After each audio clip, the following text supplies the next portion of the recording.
bazali kolanda biso de partout na pesi bino mbote na pesi mbote na baye bazali kolanda biso libanda ya République démocratique du Congo et surtout baye bazali na kati ya Europe baye bazali na Amérique États-Unis partout où vous êtes c'est Stani Boy Chinto wa baza konde mo mutombo je vous salue na pesi mbote na bangwa shinanga bandundu bangwa shinanga bandundu na pesi bino tumbote na pesi pembote na bande konanga o bazali kolanda nga na grand manundu lolenge na uti koloba bande ko bazana bulungu feshi masimanimba opoka baka kuna na bungu vanga partout na pesi bino mbote na pesi pembote na bande ko tout bazali kolanda nga na Grand Équateur bande ko bazana bwende kuna na Guado partout où vous êtes na pesi bino tumbote na pesi pembote na bande ko bazali kolanda nga na Grand Kasai bazali na Chikapa kana ngambujimai Sankuru mwena litu lomambi partout na pesi bino tumbote na pesi pembote na bazali kolanda nga na kuna na Grand Katanga Grand Katanga na pesi bino mbote bazali na Lubumbashi bazali kuna na frontière na Kasumbalesa bazali partout où vous êtes Congolais tout bazali pe na Congo central na pesi bino tumbote bandeko je pense très bien que vous êtes nombreux ya kolanda na tongo ya lelo Stani Boy Chinto wa kubaza kundembo wa motombo lolenge obenga kangai je pense très bien que lelo toko solo la vraiment masolo mwa mingi bandeko na yebisaka bino awa lolenge nini tokoki kotambola na Paul Kagame lelo soki bomoni Paul Kagame akomi na niveau azolala lisusu esika moko te cela veut dire que mabe ekoti parce que soki boyebi te lobi na meki koyokisa bino la dame oyo babengi l'opposante ya Paul Kagame parce qu'il y a une dame oyo bino nyonso ba congolais boyebi bien que na kati ya Rwanda il n'y a pas l'opposition mais aujourd'hui grâce à la diplomatie oyo tozana kati ya kosala awa na kati ya République démocratique du Congo tomoni ba Rwandais bakomi ko féliciter la République démocratique du Congo les Rwandais je m'excuse les peuples rwandais bolanda kilobi na yokisaki bino audio ou bien vidéo il y a une opposante rwandais opposante wana azali ko kumisa ba congolais pe ko féliciter ba congolais na musala bazali ko sala alobi vraiment clair que non aujourd'hui grâce à la République démocratique du Congo les opposants peuvent parler aussi au Rwanda. C'est ce que les Rwandais ne s'attendaient pas. C'est ce que le Rwanda ne pensait pas un jour que ça peut arriver. Parce que Paul Kagame a combattu le col en Zambie et la Katiambo-Kanaï. Et si vous ne le savez pas, il y a plusieurs personnes bazolo banon et Rwanda d'ailleurs na Rwanda batu babandaki ko batu bazo vivre bien. Mais depuis topesi Rwanda sanction. Depuis topesi Rwanda sanction, ça fait au moins 2 mois. Tous les fonctionnaires et les militaires ne sont pas payés au Rwanda. Ça fait 2 mois. Oyo ba soda, ba policier, ba fonctionnaire de l'État na kati ya Rwanda bazo futamate. Pourquoi? Parce que l'économie de Rwanda est bloquée par la République démocratique du Congo. Dans quel sens? Dans le sens que l'espace aérien ya Congo, oyo Rwanda bandaki ko utiliser bisoto bloqué espace wana. C'est ce qui a touché maintenant l'économie de Rwanda. Ça fait 2 mois oyo ba fonctionnaire ya Rwanda bazo futamate. Allez vérifier l'information. Et ce qui peut éviter, qui causait la sanction européenne. Mais les Congo, on avait aussi possibilité de sanctionner les Rwandais. On a sanctionné les Rwandais na Koboya, l'espace aérien na Biso. Parce que l'avion, pour atterrir na Rwanda ou bien décoller na Rwanda, il faut utiliser l'espace aérien ya Goma ou bien ya Bukavu. Mais en disant que ce qui est espace aérien ya Mboka na Biso, avion moko et outil Rwanda et mais qui peut utiliser espace na biso. Donc sachez bien que na pilote na avion na bato bazana kati ba kozala poudroyer et les Rwandais déjà ezala qui première sanction ya makasi auto pesa ki na Rwanda avant que comité international ba pesa avant que Union européenne ba pesa avant que ba pays nyonso oyo bakomi ko sanctionner Rwanda lelo ba pesa ba sanction tozana kati ya komona. Mais les premiers pays qui a bel et bien sanctionné le Rwanda, c'était la République démocratique du Congo. Parce que Elokoyo n'a pas de la cacoye Sabino tout le temps. Plupart des Congolais, babandaki ko penser que pour résoudre le problème il y a Rwanda na Congo, et ça ko kendeka kana bitumba. Non, ce n'est pas ça. Ce n'est pas ça. Bitumba oui. Mais bitumba il faut peut-être toi tu veux makasi du côté de Wazalendo. Parce que ceux qui te lobby armé na biso pas s'engager dans la guerre na Rwanda, on ne saura pas. Toko kokate. Mais toko kokate que parce que tozana armé ya makasité.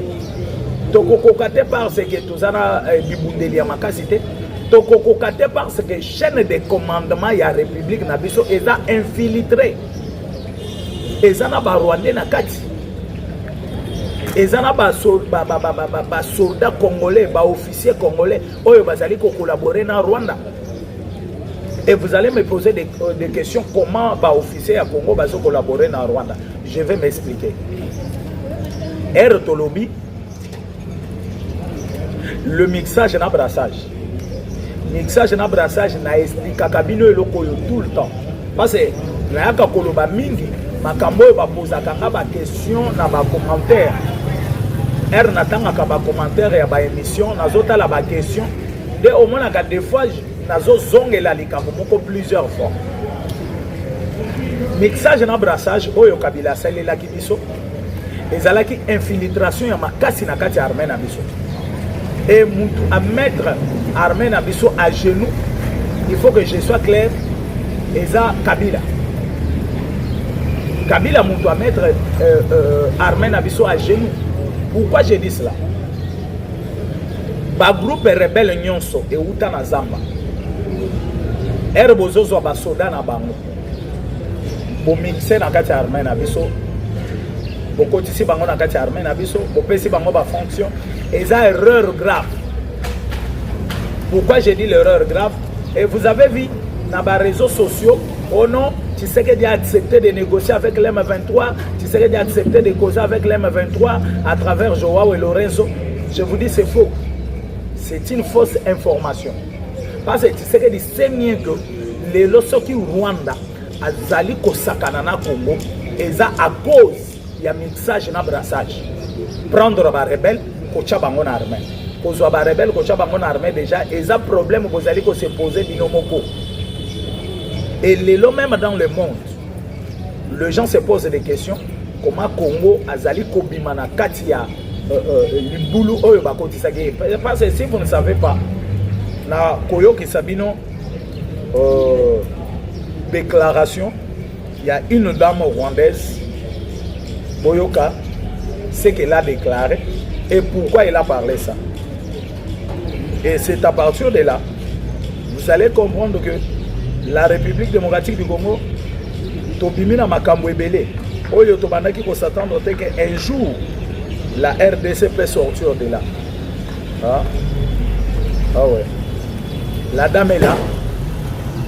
Si vous regardez même Elongiamwana Mwasi, vous avez Aza rwandaise.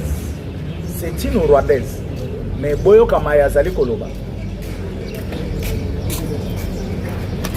Deuxièmement, il engage les élections que pourquoi par cause électorale, soit pour la même pour l'envoyer, même qui s'appelle Victoire de Gazou, ça fait plus de 13 ans qu'il est au pays, quasiment 15 ans, il a emprisonné et quand elle est sortie de prison, il lui a interdit de faire de la politique.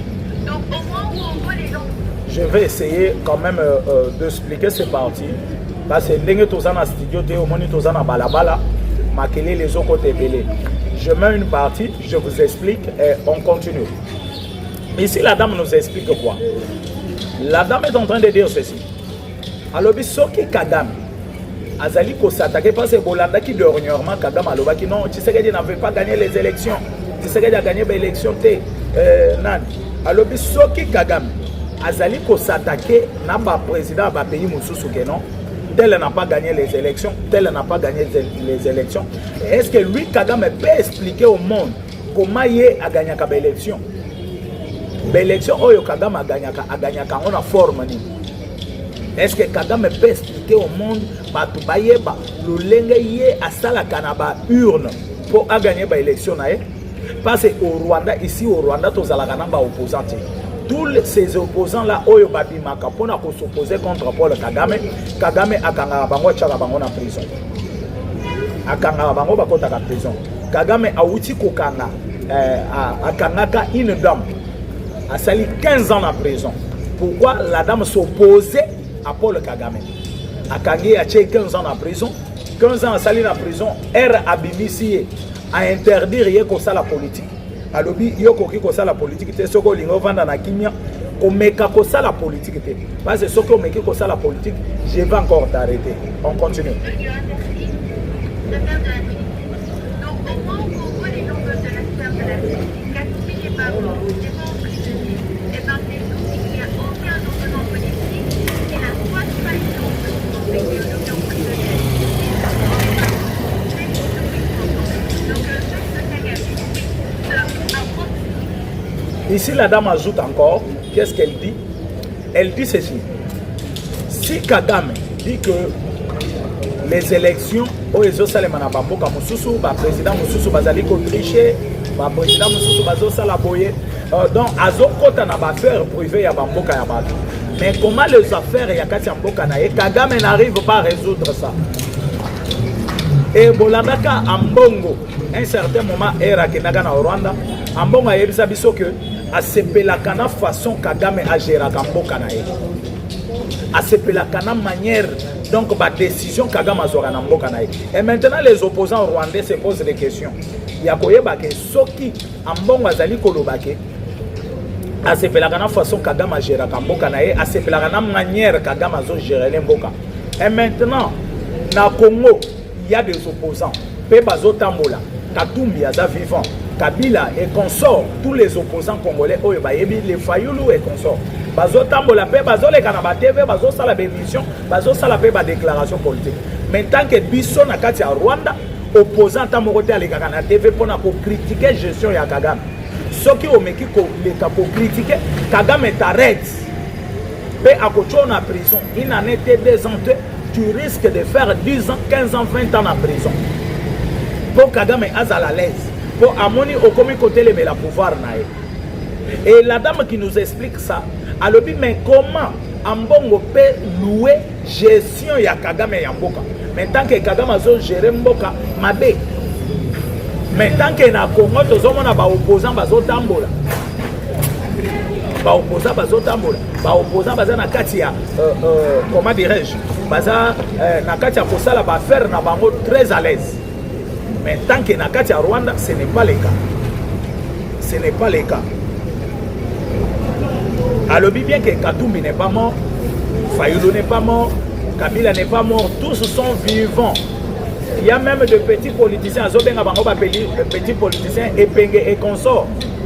Bazo ça la politique na Congo très à l'aise. Bazo ta bamususu baza ba piéton baza na ba véhicule demain baza la à l'aise. Mais comment vous pouvez accepter de louer gestion ya Kagame? Et la dame est en train de condamner Ambongo. Pourquoi Alobaki que Kagame gère bien son pays? Et ça continue.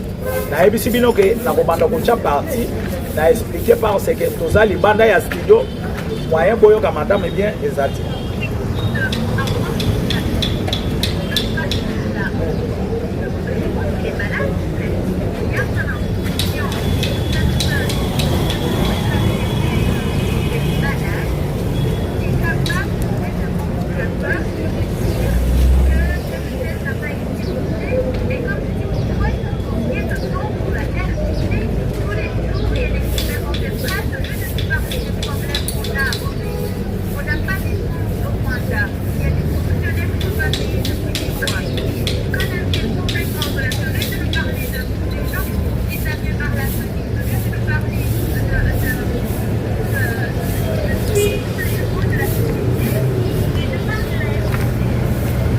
La dame ajoute ceci. Elle ajoute ceci. Au Rwanda, il y a des dossiers qu'il faut résoudre. Au Rwanda, il y a des dossiers qu'il faut traiter. Au Rwanda, il y a des dossiers qu'il faut parler. Mais Kagame, avant de traiter tout le temps les dossiers du Congo, c'est par là maintenant Tozali ce qu'on peut découvrir que non, le Congo est géré par Paul Kagame.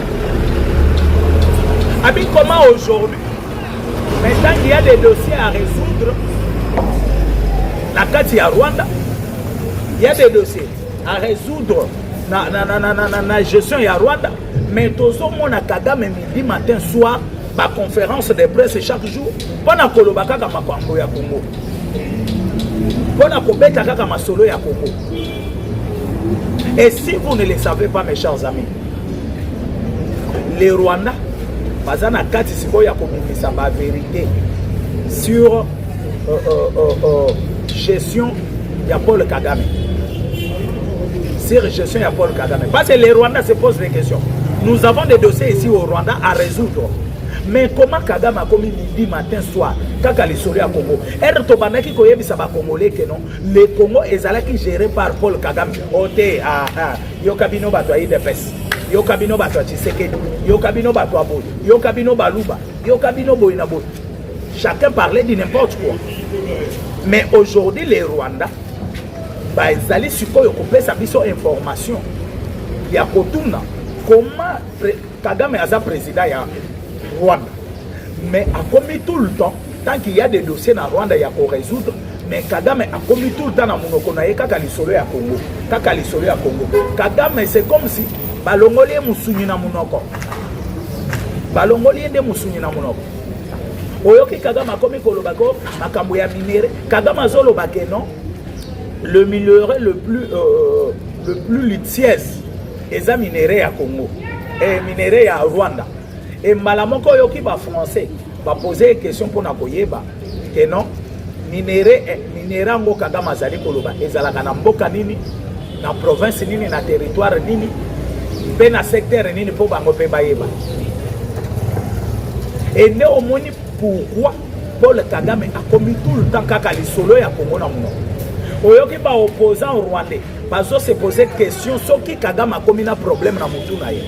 Soki Kagame mutuna yezo sala lisusu bien te aza malade ou comment. Soki omoni un président de la République, ses opposants ba komi na niveau ya koloba makambo aboyo. Cela veut dire que le règne de Kagame est en train donc ezo comment malembe na suka nango. Parce que Mobutu a fait 32 ans ici. Bato baloba Mobutu a umeli na pouvoir trop, mais Kagame aussi a 32 ans non. Vous avez compté le nombre des années à Kagame na pauvreté. C'est 32 ans bientôt là. Kagame, c'est depuis 94. De 94 à 2004, c'était déjà combien des années? C'était déjà 30 ans. Aujourd'hui, nous sommes en 2025. 2025, déjà, c'est 31 ans. Tout ce qui est déjà vers 32 ans. Vers 32 ans. Depuis que Kagame est au pouvoir. Et je ne sais pas si les Congolais, Bazana Kati a évaluer aussi les choses et comprendre les choses dans le sens où par Rwandais peut Bazali pour comprendre. Je continue avec la dame.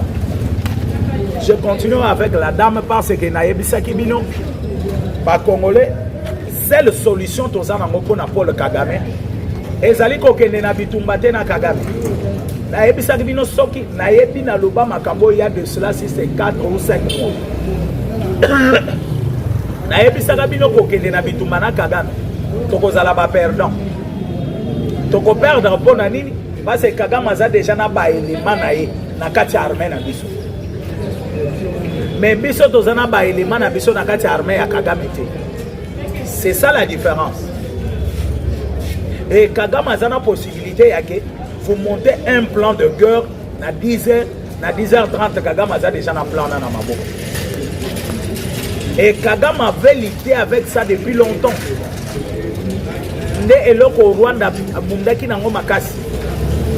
Donc dans l'administration congolaise, et vous savez, Tozalaki na armée awa, biso tozana kati armée na République démocratique du Congo awa, Tozolo banon, chef d'état-major c'est Didier Etumba.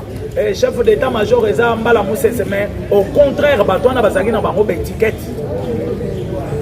Mais c'est les Rwandais qui dirigeaient l'armée congolaise. Et je vais vous donner un exemple. Vous savez, il y a Didier Etumba, chef d'état-major général. azalaki na directeur ya cabinet na ye rwandais. Directeur de cabinet azalaki rwandais. Colonel Pacifique, un nom comme ça. Azalaki rwandais. Un rwandais de père et de mère. Et c'est bien lui qui décidait dans les cabinets. Ce qui y a lobby et tout m'a contredire était. Oh, il y a lobby de tout m'a ça. Je m'excuse. Vous savez pourquoi il bandaki koleka au ça se faisait ainsi parce que Etumba, Oyo Azalaki, chef d'état-major général, Azalaki congolais, il fallait battre les Rwandais Mokoboye, pas battre diriger. Et Yamwana, c'est à partir de là. Mais au moment où Rwandais a un poste stratégique et armé dans Bissau. Donc, Bazalaki n'a contrôlé l'armée. Ils ont fait un effort qui a influencé même les Congolais. Tu trouves un général, na Congo général, un millionnaire, un général d'armée, mais un millionnaire.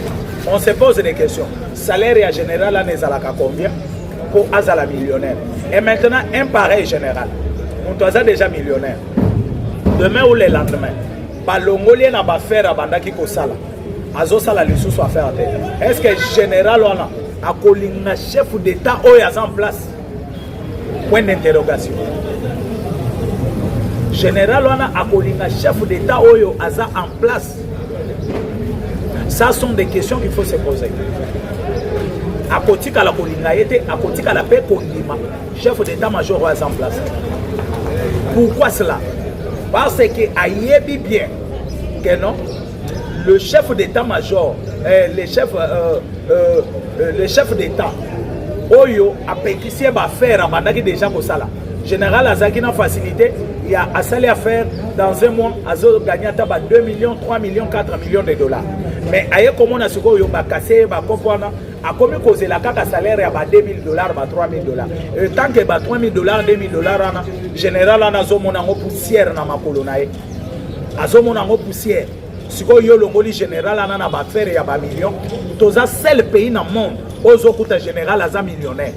C'est le pays dans le monde, c'est la République démocratique du Congo. Et ça qui va plan il y a Rwandais. Pour ceux qui sont soldats à ce niveau, au Longolien va faire un jour à Kotomboka contre eux. Ceux qui va élire cop il y a la coup d'État, à cause la facilité. Ceux qui va élire cop il y a Kotomboka contre eux, à cause la facilité. Congolais, toujours continuer pour la madame et après je vous explique.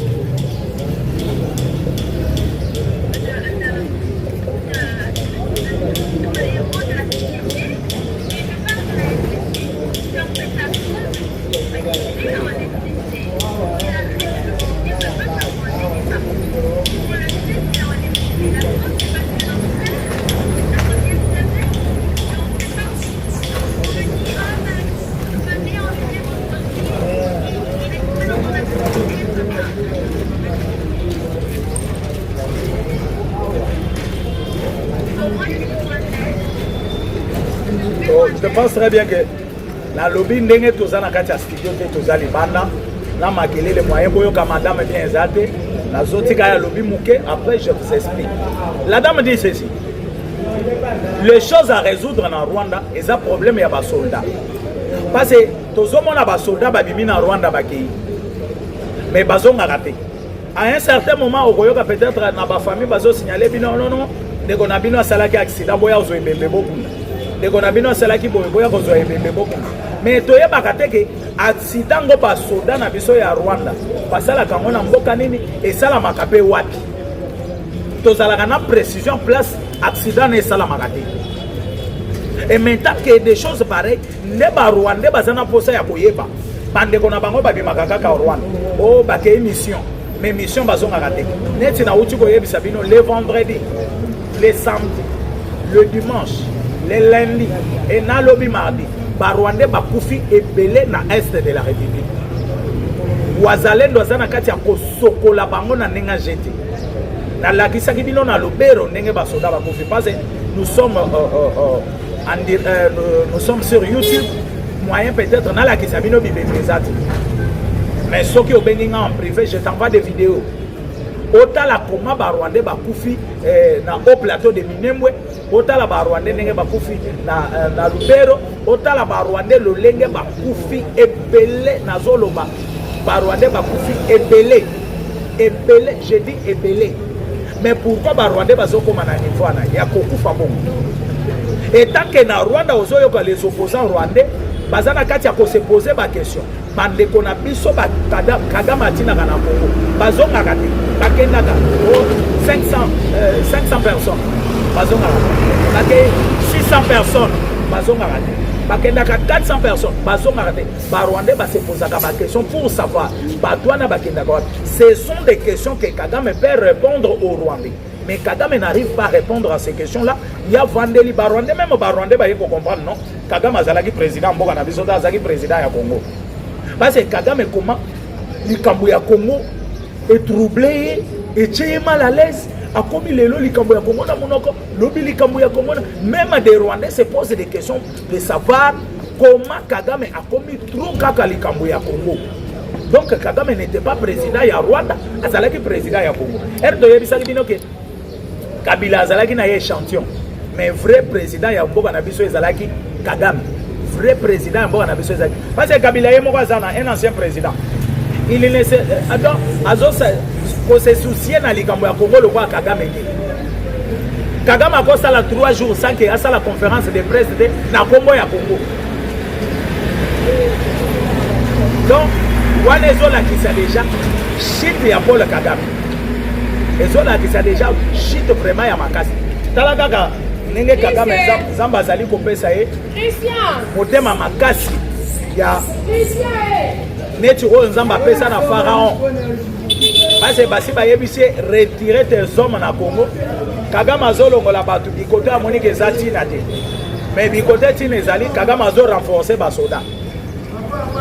Na yebisi bino na Lubero amekaki samedi na dimanche na Lubero po aya kokota na Lubero nazo yebisa bino basokoli basoda rwandais vérifié basokoli basoda rwandais na nenga jeté et d'ailleurs na Lubero na attaque wana basoda rwandais bakimi se perdre bakeko se retrouver au bord de la rivière bazalaki censé ya komibwa kata na mai alobi olie na kufa na masasi na kufa ta na mai mais wazalendo bakoti tina mai olanda bango bakangi bango babimi na bango babengi Monisco yaka zwa bato na bino oyo bosutenaka bango ye parce na tactique ya guerre soki bakangi un soldat soki bakangi un soldat babomaka ye te mais chez les Rwandais soki bakangi Congolais bongo bazobimisa te. Mais chez les donc on a plan international la façon makambo esala makana niveau international na yebisi bino bien que soki bakangi un soldat babomaka ye te mais les Rwandais soki bakangi ba soldat congolais bazoboma mais Congo moni azokanga ba soldat rwandais ba traiter bango babengi Monisco bapesi bango soki bozoyeba te pourquoi Kagame akimaka na Angola okenda Angola. Oh non, oyoki ba Congolais mosusu bavanda moins intelligent. Oh non, omoni Kagame a ridiculisé Tshisekedi. Kagame boye kokenda Angola, Kagame a bêti 12 boye na boye, mais manque d'intelligence. Le problème c'était quoi? Tous les soldats au bandaki kokanga. Comme Lorenzo Azalaki facilitateur, on prenait ces soldats là. Bazo pesa na Joao Lorenzo. Lorenzo azobenga Kagame yaka. Zoba soda na yo bakangaki na Congo bango yo. Et maintenant les derniers jours de négociations, les derniers jours. Kagame amonaki amal ya kokende na Luanda. Parce que soki akendaki na Luanda, témoin oculaire, il y a ce qui se passe à l'est de la République. Ezalaki Joao Lorenzo. Parce que Lorenzo avait même des militaires rwandais. Oyo Congo akanga apesa ye. Donc facilitateur aza déjà témoin ya masolo tozokende ko solo la.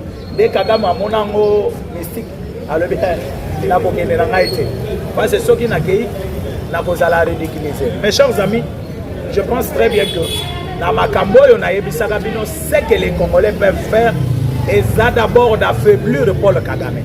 Mais comme Paul Kagame, Azana Kati a affaibli les Congos maintenant, donc il soit position, il y a Kobanda Siko, il taquiner celui qu'on appelle Paul Kagame. Pourquoi il s'est? Parce que je pense les vidéos où il y a madame rwandaise, ezali moulaye makasi, mais limite na biso esili, bomba na biso esili. Mais Kagame est en train de s'entêter à l'est de la République pour votre information. Mais je suis en train de constater que la France a même mise derrière pour s'entêter à Kagame. Derrière pour s'entêter à Kagame. Mais on a posé problème de base aussi la nana Kagame dans quelques secondes. Parce que Kagame aura des problèmes financiers dans Mboka nae. 2 mois bas soldats bas foutamité, bas policiers bas foutamité, bas toutou bas foutamité, 2 places. Il y a une village où il y a des soldats rwandais batomboka qui magasi. Je veux vérifier les noms pour vous amener les noms. Batomboki babeti même dans Massas. Pourquoi? Bafouti bangote. Basali 2 mois na Zamba. Biloko kwa kolia ikomi koya na passe. Bongo ikomi koya na passe. Aha. Il y a qui bango bikoki. Il y a qui bango bakomesa. Mon numéro c'est plus 243 82 75 76 085 plus 243 82 75 76 085. Vous s'abonner vraiment dans la chaîne Nabino Stanley Boy, vous s'abonner dans la chaîne Nabino Congo Flash, vous s'abonner dans ma chaîne Nabino, vous s'abonner dans Congo Flash, vous s'abonner dans Stanley Boy News et vous allez bien makasi. Bandeko na ebe vraiment que journal lobi na komemela bino ba news ya sika parce que biloko ya sika na zana kati ya ko vérifier pour na yeba réalité te vérité ya isolo ngweza nini après na kozongela bino pona lelo nazali kosoka wa ciao bye.